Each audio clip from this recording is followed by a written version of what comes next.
है स्टूडेंट्स जो नीट की तैयारी कर रहे हैं वो देखिए, ये क्वेश्चन देखने में छोटे हैं लेकिन यदि आप सॉल्व करोगे तो थोड़ा सा टाइम लग सकता है, लेकिन थोड़ा सा आसान तरीके से मैं आपको बताने की कोशिश कर रहा हूँ कि आप इसको इजीली सॉल्व कर लें। ठीक है, यहाँ पर लिखा है according to the Bohr's theory of the following transition हुआ है। एक ट्रांजिशन हुआ है in the hydrogen atom and will rise to the least energy photon. उसमें किसमें जो है कम से कम एनर्जी फोटॉन की जरूरत पड़ेगी। ठीक है, कितना एनर्जी फोटॉन की जरूरत पड़ेगी ये बताया गया कौन से ट्रांजिशन में, N2 से N6 से 6 से 1 में जाने में, कि 6 से 5 में जाने में, कि 5 से 4 में जाने में, कि 5 से 3 में जाने में। अब यहाँ पर कंफ्यूजन कहाँ होता है? यहाँ कंफ्यूजन नहीं है क्योंकि यहाँ तो ज्यादा एनर्जी चाहिए 6 से 1 में जाने के लिए। यहाँ भी कंफ्यूजन नहीं है 5 से 3 में जाने के लिए क्योंकि उससे ज्यादा चाहिए। ठीक है, उससे कम चाहिए, इससे ये सबसे ज्यादा यहाँ चाहिए, उससे कम यहाँ चाहिए, लेकिन यहाँ पे और यहाँ पे कंफ्यूजन है। ठीक है, 5 है और यहाँ 4 है। 5 से 4 में जाने में कितना एनर्जी लगेगी और 6 से 5 में जाने में सबसे ज्यादा कम से कम एनर्जी किस में लगेगी। अब यहाँ पर देखिए कि कंफ्यूजन आपके लिए हमेशा न रहे, इस तरह के कहीं भी किसी भी लेवल आपको रटने की जरूरत नहीं है, ये आपको समझने की जरूरत है। ठीक है, न्यूक्लियस के जो भी निकट होगा वो 1 है, ये 2 है, ये 3 है, तो 1 की जो एनर्जी लेवल होगी 2 से ज्यादा होती है, 2 की एनर्जी लेवल होती है 3 से ज्यादा होती है, 3 की जो एनर्जी लेवल है 4 से ज्यादा होती है, 4 की एनर्जी लेवल होती है 5 से ज्यादा, 5 की एनर्जी लेवल जो होती है 6 से ज्यादा होती है।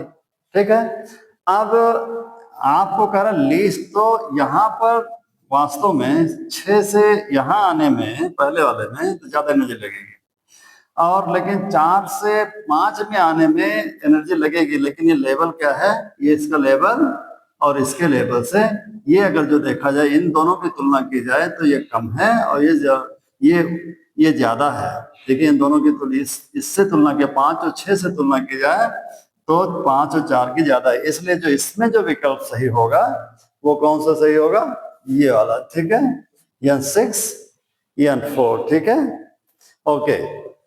दूसरा क्वेश्चन है the energy of the second Bohr orbit of hydrogen atom is -328 kilo joule per mole. ठीक है, hence the energy of the fourth orbit की एनर्जी क्या होगी, इसको आप ध्यान से समझिएगा।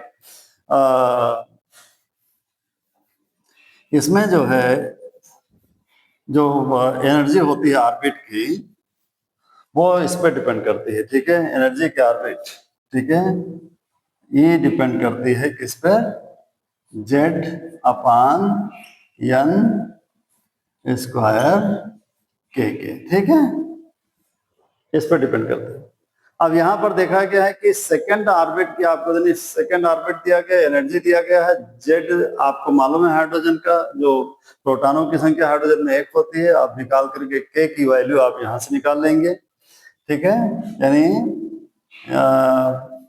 एनर्जी कितना दिया है, 3-328 इंटू के और जेड की वैल्यू 1 अपान, और सेकंड ऑर्बिट में था पहले बार तो सेकंड ऑर्बिट का स्क्वायर कर दो। ठीक है, तो कितना हो गया, -328 इक्वल के अपान 4। ठीक है, यानी के इक्वल कितना हो गया, 4 से मल्टीप्लीकेशन हो गया। ठीक है, 4 8 32, 4 दूनी 8 और 2 10 11, 4 3 12 और 1 13। ठीक है, इतना जूल आ गया। ठीक है, इतना के आ गया। ठीक है, के कांस्टेंट है। ठीक है, ये आ गया। अब जब के मालूम हो गया तो ये के तो हमेशा एक ही जगह रहेगा, एक ही जैसा रहेगा।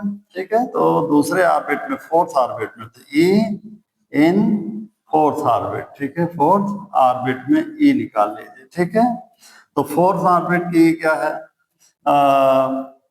ई इक्वल क्या हो जाएगा, वही फार्मूला, के की जगह पर आप इतना लिख देंगे -1312 इंटू जेड की जगह पर एक ही रहेगा और वो फोर्थ हो जाएगा। ठीक है, फोर्थ का स्क्वायर। ठीक है, और या ओके, तो कितना हो गया ये? -1312 इंटू 1/4 16 से आप इसको डिवाइड कर देंगे, ये आ जाएगा। ठीक है, 16 से डिवाइड कर देंगे, 16